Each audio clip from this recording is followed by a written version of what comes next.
이 비수기라는 게 듣기만 해도 다들 싫으실 거예요. 아마 저도 이 비수기 하는 순간 정말 너무 더 바빠지고, 오히려 성수기 때 한가하고요, 비수기 때 너무 바빠집니다. 그래서 이 비수기 때 주변에서도 다른 분들이 많이 물어보세요. 비수기 때 어떻게 해야 되냐, 매출이 많이 떨어졌는데 어떻게 해야 되냐. 근데 저도 이 17년 동안 운영을 하면서 이 비수기를 많이 겪어보고, 또 그때마다 막 다양한 시도를 해봤거든요. 그렇게 하다 보니까 조금 이런 부분이 가장 효과적이었다라는 것들이 좀 있었어요. 대표적으로 일단 저는 비수기가 되면은 그만큼 일단 수요가 쪼그라들었다는 거거든요. 그렇게 되면은 이 없는 수요에서 많은 경쟁사들끼리 뺏어 먹어야 되는 시장인 겁니다. 그러다 보니까 오히려 소비자들한테는 좋아요. 정말 좋은 호텔을 싸게 이용할 수도 있고, 그러니까 너무 좋은 거죠. 아니면 서비스도 더 많이 받을 수 있고. 그래서 저는 오히려 여행 갈 때 비수기 때 가는 걸 좀 추천드려요, 호텔들 같은 경우는.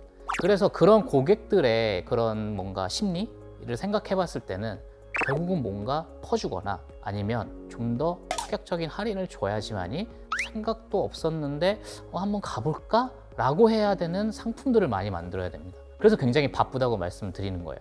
성수기 때는 그냥 아무것도 안 해도 알아서 차거든요. 금액을 계속 올려도 차요. 하지만 비수기 때는 뭔가 계속 상품을 만들어야 돼요. 그래서 고객들에게 조금 더 현금적으로 도움이 되는 뭔가 객실료를 낮추거나, 대부분 이 방법을 많이 쓰시죠. 근데 저는 이 방법을 쓰기 전보다는 먼저 전에 고객들이 좋아할 만한 어떠한 상품을 더 줍니다. 예를 들어서 가장 먼저 할 수 있는 게 돈이 들지 않는 것부터 먼저 해요. 처음에 예를 들어서 시간을 더 길게 주는 거죠. 비수기니까 방은 여유가 있거든요. 그렇기 때문에 그냥 체크인이 3시가 아니라 체크인 12시에 해도 알아. 이런 식으로 해서 시간적으로 다른 호텔과 차별성을 두는 겁니다. 체크아웃도 11시가 아니라 그냥 3시까지 줘버리는 거죠. 그래서 뭐 24시간 패키지, 그리고 한 번은 제가 그런 것도 만들었어요. 어차피 방이 남아도니까 그냥 들어온 시간부터 24시간 사용하게 해준다. 그러니까 예를 들어 저녁 7시에 들어오면 다음날 저녁 7시까지 사용하는 거죠. 그러면 이제 청소 어떻게 하냐? 청소 그냥 다음날 하는 거예요. 이렇게 먼저 돈이 안 드는 걸로 고객들에게 어필을 하는 상품을 만들거나, 이제 이것도 좀 잘 안 된다. 그러면은 추가적으로 이제 좀 원가적으로 해결할 수 있는 서비스, 예를 들어서 조식을 운영하고 있다? 그럼 조식 비용이 1인당 뭐 한 몇천 원씩 하거든요. 그냥 그거를 무료로 주는 겁니다. 이번에 저희 호텔을 이용하시면 조식을 무료로 준다. 또 이거 말고도 아니면 우리가 별도로 뭔가 고객 사은품을 만드는 거죠. 뭐 와인을 사놓다든가 뭐 입욕제를 사놓는다든가, 그런 것들을 이용을 해서, 아니면 주변에 뭐 카페가 있다면 그런 카페에 쿠폰들을 사놔서 준다든가, 이렇게 해서 고객들의 주머니 사정을 좀 더 아껴주는 거죠. 그러니까 이런 식으로 좀 상품을 많이 만들어서 최대한 많은 고객들이 괜찮은데 해서 저희 호텔을 예약하게끔 만들어서 매출을 최대한 방어를 합니다.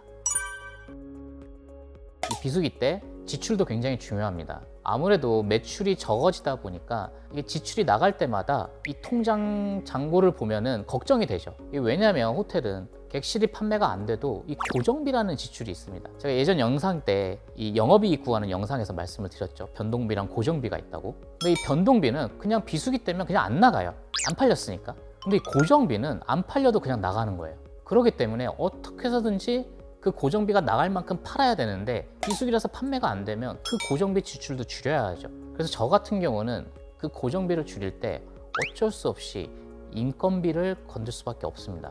근데 아무래도 호텔이 좀 인건비가 가장 큰 비율을 차지하니까 그런 건데, 근데 같이 열심히 일하던 직원을 뭐 자를 수도 없고, 왜냐면 그러면 또 남아있는 직원이 애사심이 안 생겨요. 여기는 또 매출 준다고 해서 또 직원들 퇴사시키고 그런다. 그래서 좀 직원들의 이런 어떻게 보면 근로 형태를 약간 변형을 합니다. 그러니까 예를 들어서 저 같은 경우 많이 쓰는 거는 이 탄력 근무제거든요. 그러다 보니까 조금 비수기 때는 평일에 더 점유율이 안 좋아지거든요. 그리고 주말에는 그나마 괜찮아요. 그래서 직원들의 근무 시간을 평일에 좀 줄이고 주말에 좀 늘려서 조금 근무 시간을 전체적으로 단축을 시키는 걸 좀 협의를 보죠. 좀 요즘 비수기니까 좀 근무를 덜 하고 그 대신 이만큼 뭐 월급을 조금만 낮추자라고 말하는 경우도 있고. 근데 이거는 정말 극한 상황일 때, 제가 코로나 때 이거를 좀 했었습니다. 코로나 때 위급 상황이 생기면 제가 코로나를 어떻게 버텼냐면, 직원들을 다 자를 수는 없었고, 그래서 직원들에게 지금 코로나 너무 힘드니까 조금 우리가 돌아가면서 휴일을 좀 가지자, 그래서 무급 휴일을 가지자, 이렇게 해서 협의를 봤었어요. 이게 누구를 자르면 또 그렇지 않냐. 그러니까 우리가 다 같이 이런 걸 좀 나눠서 이 어려운 시기를 좀 버텨보자. 이렇게 해서 저희가 코로나 때 인건비를 많이 줄였고 한 명의 퇴사자도 없이 제가 이제 버텨왔었거든요. 근데 이런 코로나가 아닌 그냥 일반적인 비수기에서는 이 직원들의 연차를 최대한 많이 소진시키셔야 됩니다. 이 연차도 결국은 돈이기 때문에 그래서 조금 비수기 시즌에 직원들의 휴가를 많이 가라고 좀 독려를 하는 편이죠. 이렇게 해서 조금 가장 큰 비중을 차지하는 인건비를 줄이는 이 전략이 좀 중요하고요. 네, 마케팅. 비수기 때 아무래도 돈도 덜 벌고 있는데 이 마케팅까지 해야 하냐 이런 생각들이 많이 드실 거예요. 그래서 뭐 비수기라서 뭐라도 좀 해봐서 해야 마케팅을 해야 손님이 들어올까 이렇게 생각을 하시거든요. 근데 사실 비수기 때 어떠한 마케팅을 해도 이미 수요가 줄어들었기 때문에 막 더 들어오거나 그런 건 없습니다. 근데 왜 비수기 때 마케팅을 하느냐? 나중에 성수기 때를 대비하는 마케팅이라고 생각을 하시는 게 좋습니다. 그러니까 예를 들어 이 비수기 때는 이 방이 남잖아요. 그렇기 때문에 이 남는 방들로 마케팅을 하는 겁니다. 이 마케팅을 할 때 꼭 돈을 쓰지 않고도 할 수 있거든요. 마케팅은. 그러니까 성수기 때는 돈이 많으니까 돈 쓰는 마케팅을 해도 됩니다. 하지만 비수기 때는 돈이 안 들어가는 마케팅을 해야 되는 거죠. 그게 뭘까요? 저희가 가지고 있는 건 객실입니다. 저희는 객실이 오늘 못 팔면 끝이에요. 그냥 로스예요. 그렇기 때문에 차라리 그렇게 버릴 바에는 체험단이라든가 그런 것들을 이용을 해서 저희 객실을 사용하게 하고 계속 리뷰를 쌓아놓는 겁니다. 또 비수기 때 아까 말씀드렸듯이 저희가 다양한 상품을 만들어 놓잖아요.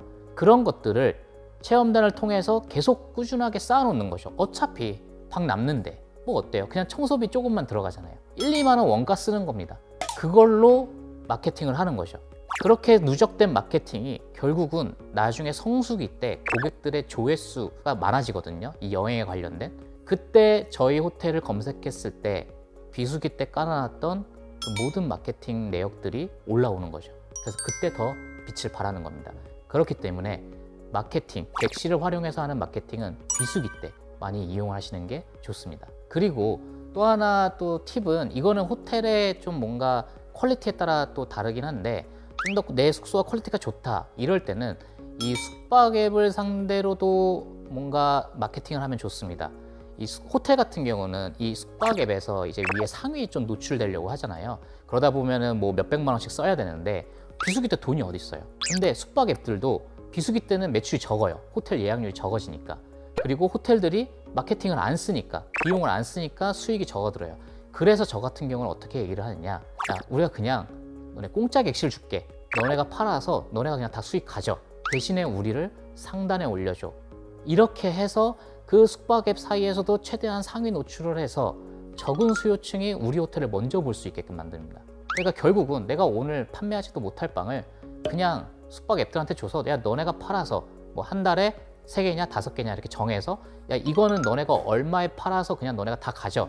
대신에 우리 숙소의 노출 순위는 꼭 위에 올려줘. 이렇게 활용을 하기도 합니다. 네, 오늘은 좀 비수기 때 어떻게 해야 되냐라는 질문을 받은 건데요. 요즘 시기인 것 같아요. 이게 1월, 2월 달 이럴 때가 좀 비수기죠. 아무래도 외국인 관광객들도 덜하고 또 기업 비즈니스도 덜 움직이고 또 내국인들도 조금은 좀 춥고 그러니까 실내에서 많이 지내는 시기이다 보니까 그래서 좀 매출이 많이 줄어드는데 이럴 때 그냥 가만히 있는 게 아니라 아까 제가 말씀드렸던 매출을 올리기 위한 다양한 상품을 한번 기획을 해보시고 또 그리고 지출을 줄이기 위해서 뭔가 직원들 그동안 못 썼던 연차 다 쓰게 해주고 휴가 가게 해주고 아니면 조금 휴가를 땡겨서 쓰게 한다든가 이렇게 해서 좀 고정비도 조금 절감을 미리 시켜놓고요. 그리고 마지막으로 마케팅, 남는 객실을 활용을 해서 최대한 나중에 성수기 때를 위한 지금 마케팅을 꾸준하게 하는 것이 비수기 때 효과적으로 호텔을 운영하는 방법입니다. 오늘 제가 드린 답변이 도움이 되셨으면 정말 좋겠네요. 혹시 이 영상을 보시고도 좀 비수기 때 어떻게 해야 되는지 뭐 궁금한 사항이 있으시면 댓글로 남겨주시면 제가 성심성의껏 답변을 달도록 하겠습니다. 지금까지 숙박닥터 이성훈이었습니다. 감사합니다.